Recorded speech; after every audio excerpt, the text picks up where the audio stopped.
darling people. Welcome back to the channel and back to my beautiful kitchen. This week I wanted to film a few healthy dinner recipes for the channel because I've been on a big kick recently of watching other people's videos here on YouTube cooking, and in these dark months I feel like we could all use a little bit of inspiration to get back into the kitchen and make nutritious and delicious meals from scratch. So here is my rendition of that. Now, the recipes that I'm going to be sharing with you today are things that I have had in my rotation for many years.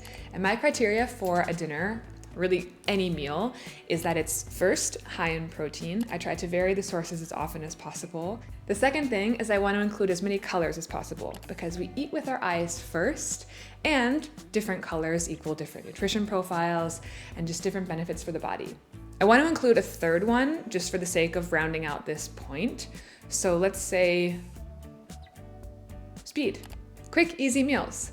Revolutionary, I know. This is like groundbreaking stuff here on my channel.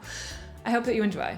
I'd like to introduce you all to someone, well, to two people, my sourdough babies. I have finally jumped on the bandwagon of the sourdough baking trend.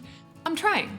I'm still a beginner, but I'm learning and I'm really enjoying the process, and so far it's been quite yummy. So in addition to the 3 dinner recipes that I'll be sharing with you all today, I'm also going to have at least 2 bakes, maybe more if I have the ganas. And there's 2 here for a reason, because as I'm learning, I want to share with you all. The first one is the active sourdough starter. So this is, I fed this morning and look how happy it is.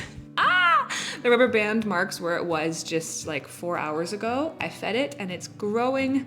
It's so happy. Yay, it means I'm doing something right. And then this is the discard jar. I'm learning also that you can make recipes using the active starter, which requires a little bit more attention, a little bit more planning. But you can also use the discard. You don't have to waste it. In fact, I don't think you should waste it. I'm really enjoying the process and I want to share it because it's something that's bringing me joy. So I want to share the things that are making me happy in the hopes that maybe it makes you happy too.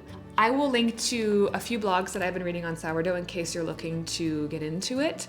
It sounds super scary, but trust me, if I can do it, dude, you can do it too. Like it's not difficult, it's just a little bit finicky. There are a few steps to pay attention to, but you can totally do it. You can make your own starter from home using things that you probably already have, or you can go to your bakery and ask them for some starter. They can give you some. There's a lot of health benefits to including sourdough into your diet. And it's also just nice to have skills. Like it's always cool to learn a new skill and people can't take it away from you. Now this is a cooking video and I am quite low on food in my fridge and my pantry. So we need to go out into the world, brave this storm that is currently ravaging Brussels, gather our supplies so we can start with the first recipe of today's video. Into the world we go, folks, braving the Belgian elements for much needed sustenance. Normally, I would split a shop like this in 2. I like big supermarkets for household and pantry essentials like rice, flour, and chocolate. But for fresh produce, meat, and dairy, I prefer smaller shops that source from local farms. The storm this day must have had an effect because I only had patience for one shop. The mission was clear. Get in, retrieve all necessary items, and then get home as soon as possible. When grocery shopping for the week, there are 2 considerations I like to make. The first is the meal's cuisines, and the second is ingredient overlap. Once I've decided on the menu for the week and narrowed down the cuisines, i.e. Mexican, Indian, Italian, etc., I have a more specific idea of the ingredients and spices to use. For example, a Mexican dish like the tacos I ended up making will include spices like cumin, chili, and coriander, as well as produce like tomatoes, limes, and cheese. Which brings me to the second consideration, ingredient overlap. When planning recipes, I try to imagine a few different ways the ingredients can be used. Leftover veggies can then be thrown into a frittata, animal bones can be used to make a stock, and cheese from one dish can easily add flavor to another. This stretches both my buck and the lifespan of the food. A true win-win. I just got home from a really long day of teaching classes. I'm wonderfully tired. I love my job, but my brain is just, it is mush.com. So I don't have the mental capacity to do anything serious right now. So I want to bake. I want to just let my hands make something beautiful and tasty and my mind completely disconnect. Also, tomorrow we have a party at Animo because we're launching another location here in Brussels, and I want to bring something. I want to bring something sweet and delicious that, for no reason at all, actually, just because cookies are always a good idea, and I like sharing yummy things with people that I care about. That's all. So, if I have the energy, I think I want to make cornbread. Yum. Haven't had cornbread in so long. And the cookies for people's tomorrow. So let's get started on that. I can also use my sourdough. Are you sensing a theme yet here? Because what is better than fresh bread and fresh cookies? I don't think much else.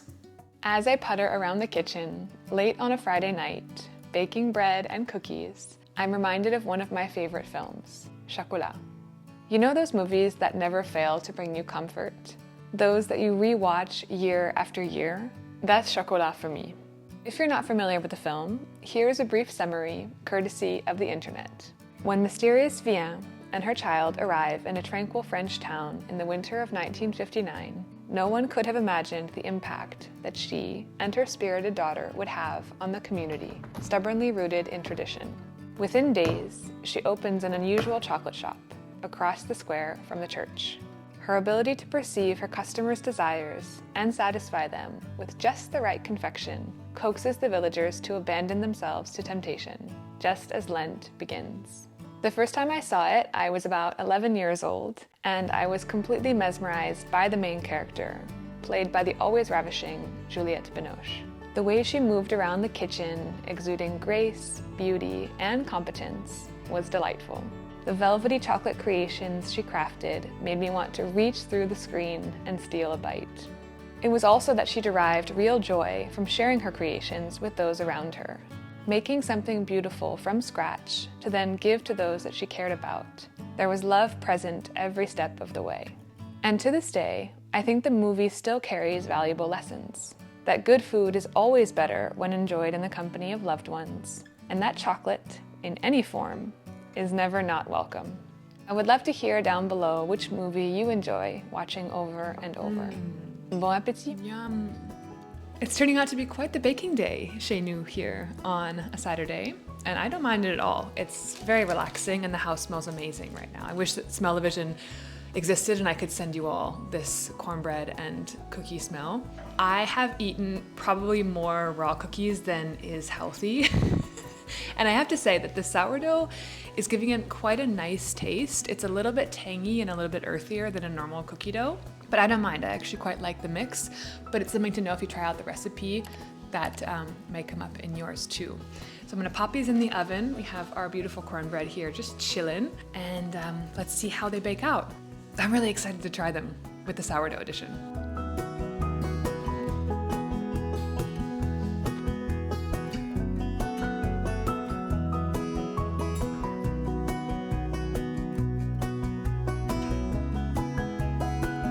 Tonight's dinner is going to be made extra special by the addition of my lovely friend Joyce. She's on her way over now.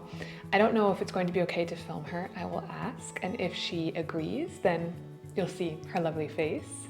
But we're going to be having frittata, which is a fancy word for basically a big omelet filled with a bunch of veg, some cheese, and on the side of it, I'm going to roast up some root veggies. And I am trying my hand at some sourdough hamburger buns.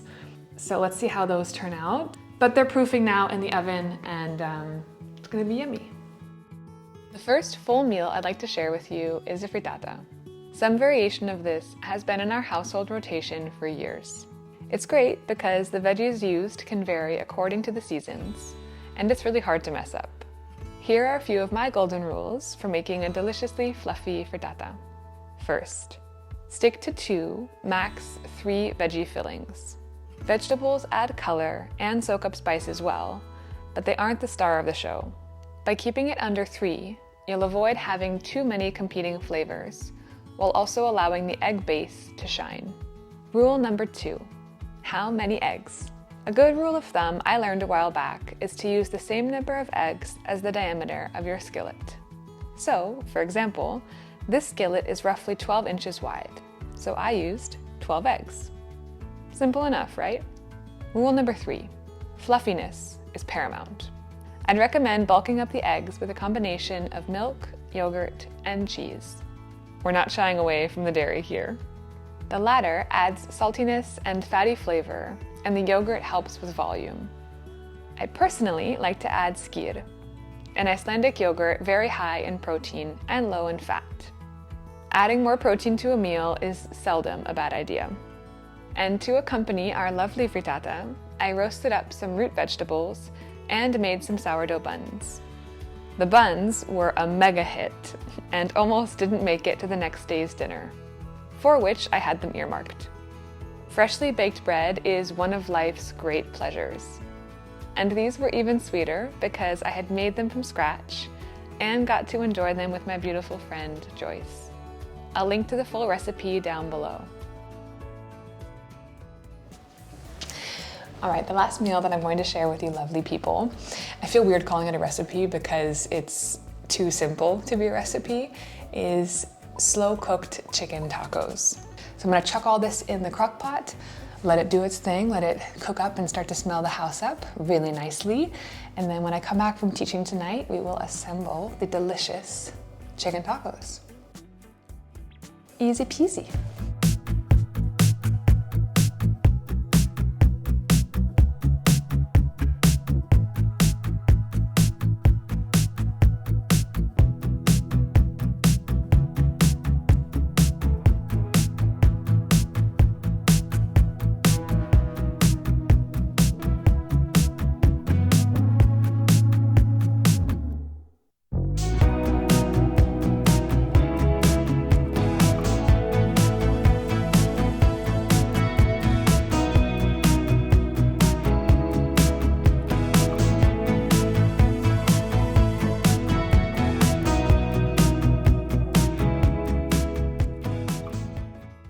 All right, everybody, I'm going to conclude today's video here. Thank you so much for watching and for accompanying me throughout these few days of cooking in my kitchen. I love to cook. It's something that really relaxes me. And these recipes are, as I said, foolproof. They're really simple. I'm a no-frills cook. I just cook for pleasure, but also just to keep us, healthy and well-fed and hopefully make the food taste as good as possible. And I think that these recipes do that. If you have any recipes of your own that inspire you or that are, tried and true in your kitchen, please share the wealth, help a girl out. I'm always on the lookout for something new to try. And if you have any requests for future videos or you liked this one, then also let me know down below. I'm wishing you a beautiful rest of your day. Happy cooking, and I'll see you back here super soon. Ciao. I have joined the bandwagon. Bandwagon.